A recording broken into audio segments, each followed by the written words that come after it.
Okay बच्चों, आज हम शुरू करने जा रहे हैं एवरेज। एवरेज या फिर इसको हम औसत भी कहते हैं। एवरेज या औसत मुख्य रूप से इसको हम समांतर माध्य भी कहते हैं, कुछ लोग माध्य के नाम से भी जानते हैं। तो इन सब चीज़ों से घबराने की जरूरत नहीं, चाहे औसत कह दें या माध्य कह दें या समांतर माध्य कह दें, इन सबका मतलब एक ही होता है। ये तो माध्य तीन प्रकार के हैं आपके यहाँ। एक समांतर माध्य है, एक आपका जिसे हम अर्थमेटिक मीन कहते हैं, एक आपका हरात्मक माध्य जिसे हम हार्मोनिक मीन कहते हैं, एक आपका गुणोत्तर माध्य जिसे हम जिसे हम क्या ज्योमेट्रिक मीन के नाम से जानते हैं। तो ये तीन प्रकार के माध्य हैं, लेकिन मोस्टली आपके जो क्वेश्चन पूछे जाते हैं वो समांतर माध्य पर ही आधारित होते हैं, यानी एवरेज इसी को हम कहते हैं। तो ये बहुत ही सरल और सिंपल आपकी यूनिट है, बस इसको समझने की ज़रूरत है। होश पोश नहीं करना, एक एक फार्मूले को समझते जाइए, फिर उस पर आधारित एक एक दो क्वेश्चन करते जाइए। आपका जो कॉन्सेप्ट है वो क्लियर होता रहेगा। अगर कॉन्सेप्ट क्लियर हो जाए तो फिर प्रॉब्लम को हल करने में कोई दिक्कत नहीं आती। होता क्या है मोस्टली कि बस एक छोटी मोटी प्रॉब्लम कहीं से पकड़ी और उसको करना शुरू कर दिया, उसके कॉन्सेप्ट को नहीं समझा, तब दिक्कत आती है। और पता लगा एग्जाम में कि दूसरे प्रकार का क्वेश्चन आ गया तो उसी से रिलेटेड तो वो नहीं कर पाए।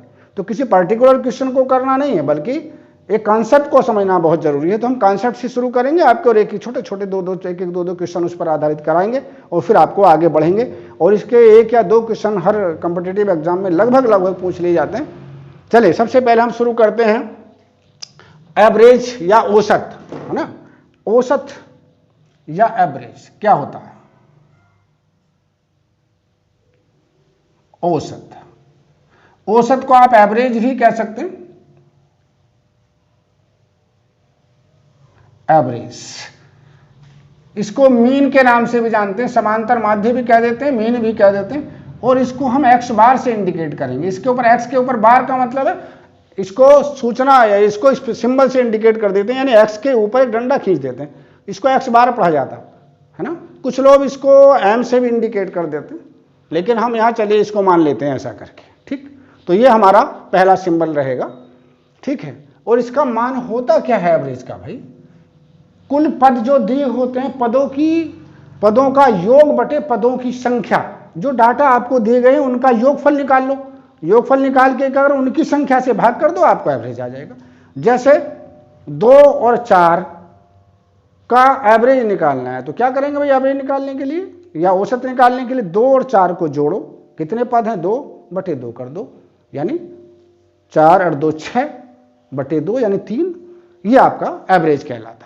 तो यहां पर क्या एक छोटा सा बस फार्मूला है आपको याद रखना, है ना। पदों का योग, पदों का योग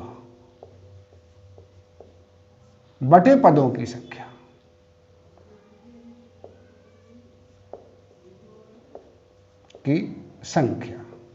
ये फार्मूला एकमात्र आपको याद रखना भाई। कई बार लोग ऐसा करके भी कर देते हैं भाई, इसको क्या समेशन, इसको ज्यादा डिटेल में नहीं जाना, समेशन एक्स आई बटे एन। एन का मतलब है पदों की संख्या और समेशन एक्स आई का मतलब होता है पदों का योग। तो देखिए एक एग्जाम्पल लेते हैं, पहले इस पर आधारित फिर आगे बढ़ेंगे। एक सवाल है, पहला वाला आपको देखें कि 12, 15, 17, 19, 21, 23, 33 का औसत क्या होगा। तो देखिए कौन कौन से पद दिए हैं। करने का तरीका क्या भाई? सीधा सीधा इनको जोड़ लीजिए। तो औसत निकालना है आपका, तो कैसे निकालेंगे? औसत ये तो मैं लिख के बता रहा हूं, एग्जाम में लिखने लिखाने की जरूरत नहीं है आपको। एग्जाम में तो खाली सीधा सीधा जोड़ना है भाई। कैसे जोड़ेंगे? जोड़ेंगे 12 के बाद दूसरा क्या अंक है? 12, 15, 17, 19। 12, 15, 17 और 19। इसके बाद 21, 23, 33 लीजिए। 21 और 23 और प्लस 33 बटे इनकी संख्या। संख्या कितनी भाई? गिन लेंगे, 1, 2, 3, 4, 5, 6, 7 बटों में 7 लिख दो, बस लो आंसर आ गया। इसका योग कर लेंगे, कितना है भाई? योग आ गया इसका, मान लीजिए 140 बटे 7। 7 से काट दीजिए, 7 दूनी 14, 20 आ गया। औसत कितना आ गया? 20 आ गया, ठीक है।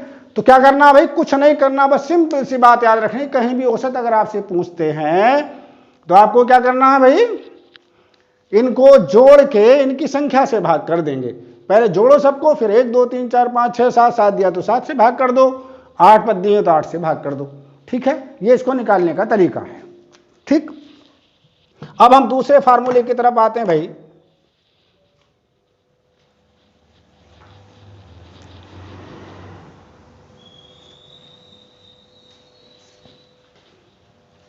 अगर औसत दिया गया है, ठीक है, नंबर 2 फार्मूला देखेंगे, यदि औसत बराबर x, पदों की संख्या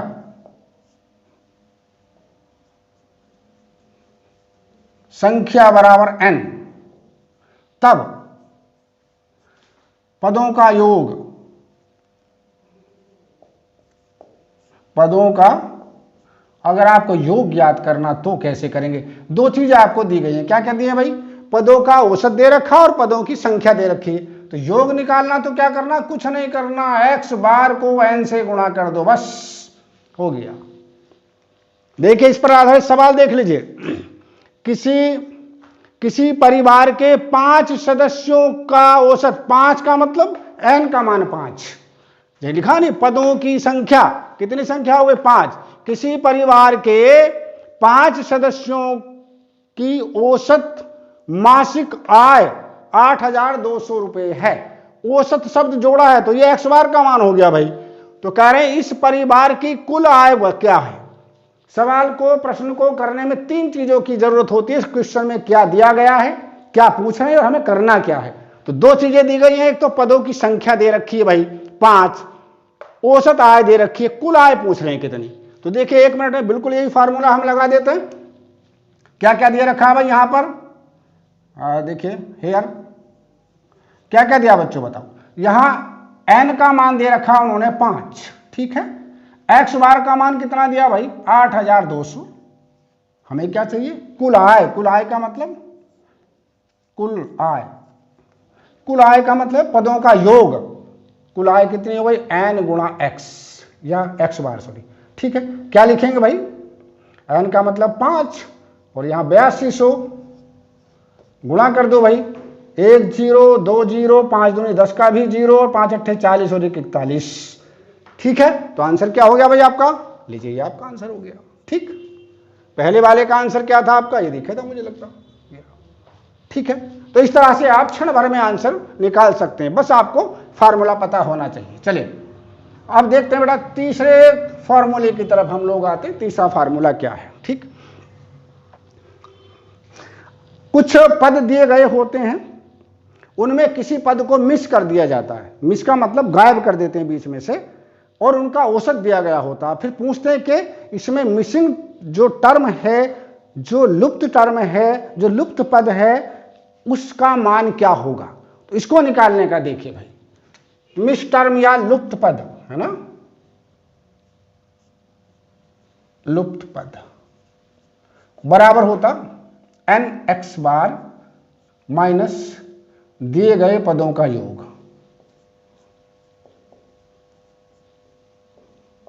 पदों का योग, बस ये फार्मूला देखेंगे। जरा सा देखिए, एक सवाल में देखिए, तीसरा क्वेश्चन की तरफ अब आप दृष्टि डालेंगे तो कहा 12 15 17 x का मतलब यहां से किसी संख्या को गायब कर दिया। 21 23 तथा 33 का औसत 20 है।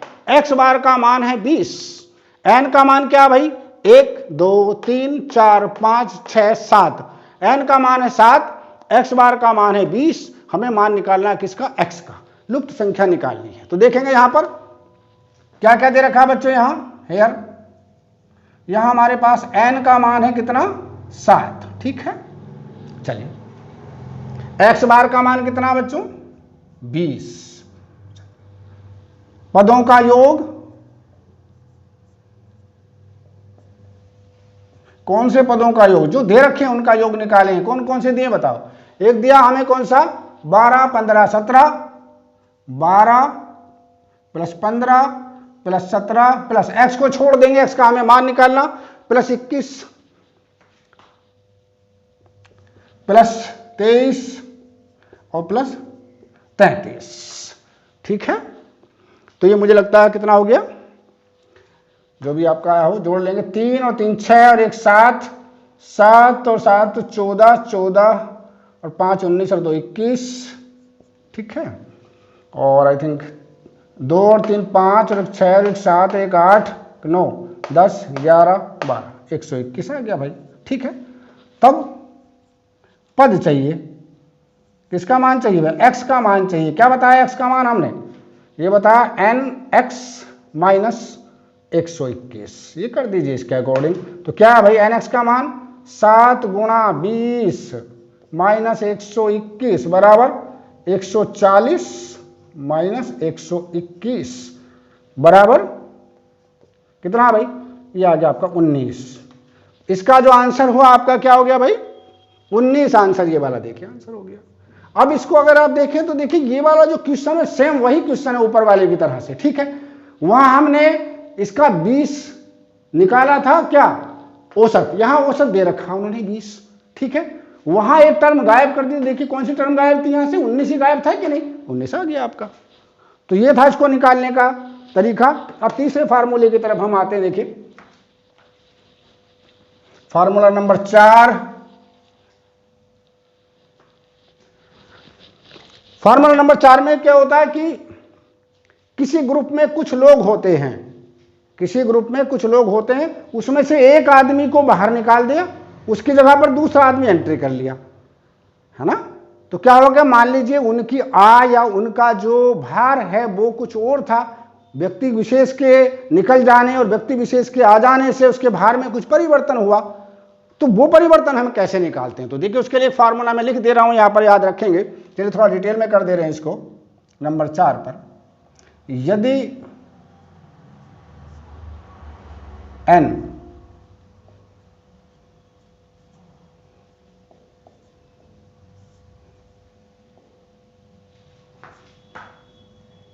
n व्यक्तियों के भार का औसत बराबर x बार। ठीक, एक व्यक्ति के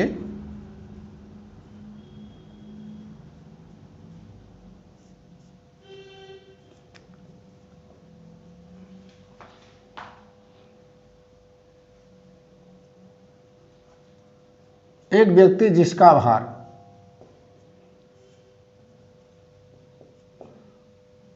W था, क्या था, W भार था मान लीजिए, के जाने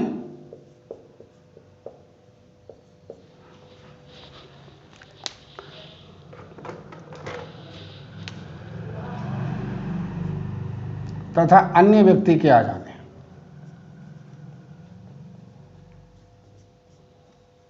के आने से औसत भार R बढ़ा, तब नए व्यक्ति का भार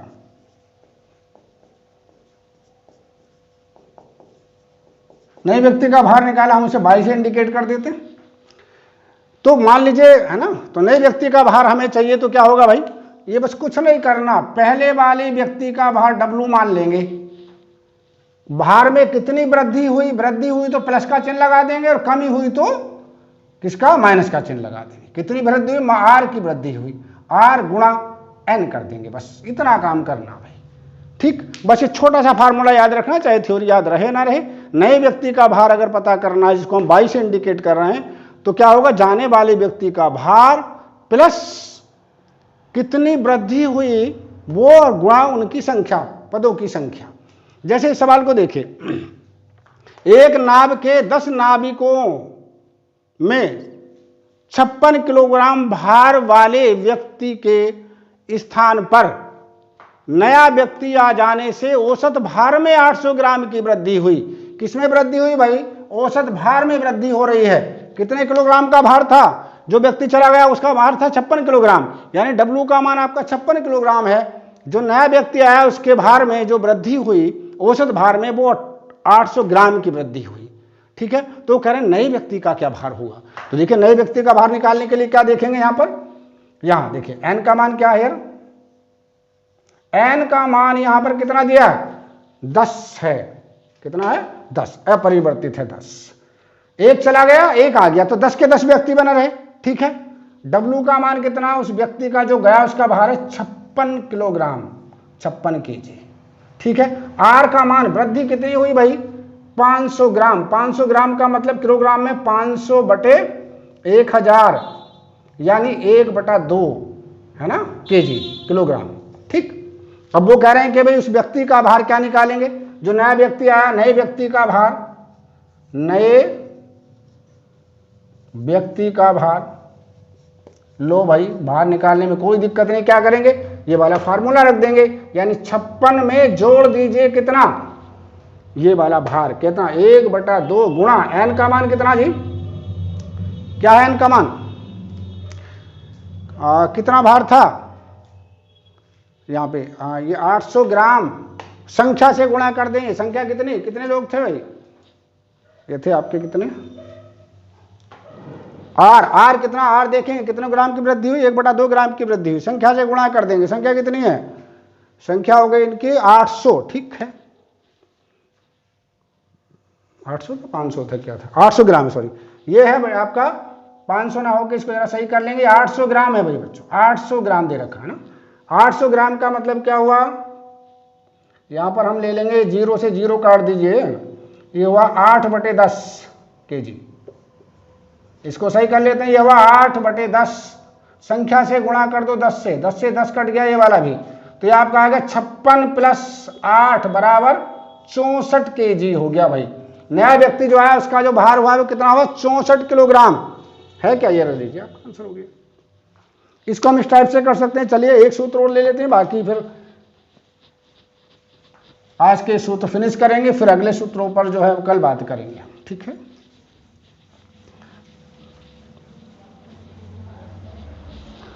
देखिए इस टाइप के क्वेश्चन को कैसे करते हैं, एक कक्षा के 31 छात्रों का औसत भार 30 किलोग्राम है, यानी x बार का मान 30 किलोग्राम दिया है। अध्यापक के आ जाने पर औसत भार, तो यहां देख रहे हैं अध्यापक आ गया तो पहले कितने लोग थे 31, अब कितने हो गए, अध्यापक के आने से 32 हो गए भाई।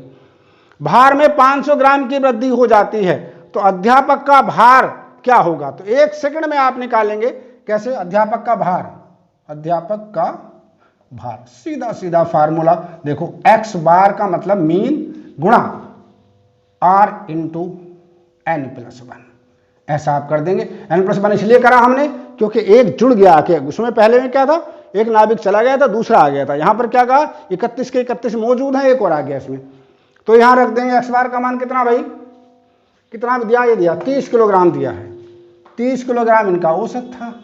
भार में कितनी भाई 500 बटे 1000 किलोग्राम में चेंज करना पड़ेगा, ठीक है। 500 को यहां लिख दिया, 1000 को किससे गुणा करेंगे 32 से, क्यों 31 और 1 32 हो गया, काट दीजिए, ये काटा ये काटा ये काटा ये काटा, ठीक है। 5 दूनी 10, 2 से इसे काट दीजिए 16, ठीक है। 30 + 16 बराबर हो गया बच्चों ये 46 किलोग्राम। तो टीचर का भार कितना हो गया भाई 46 किलोग्राम आराम से आपका आ गया, और ये आपका पहला आंसर हो गया, ठीक है। तो ये मैंने आज बहुत सिंपल से क्वेश्चन आप लोगों को बताए इस पर आधारित, इनको एक बार बहुत आराम से करके देख लीजिए और लिख करके कॉपी पर देखें। कल हम इसके आगे के कुछ फार्मूले बताएंगे और फिर मिसलिनियस कराएंगे। ओके बेटा, थैंक यू एवरीबॉडी।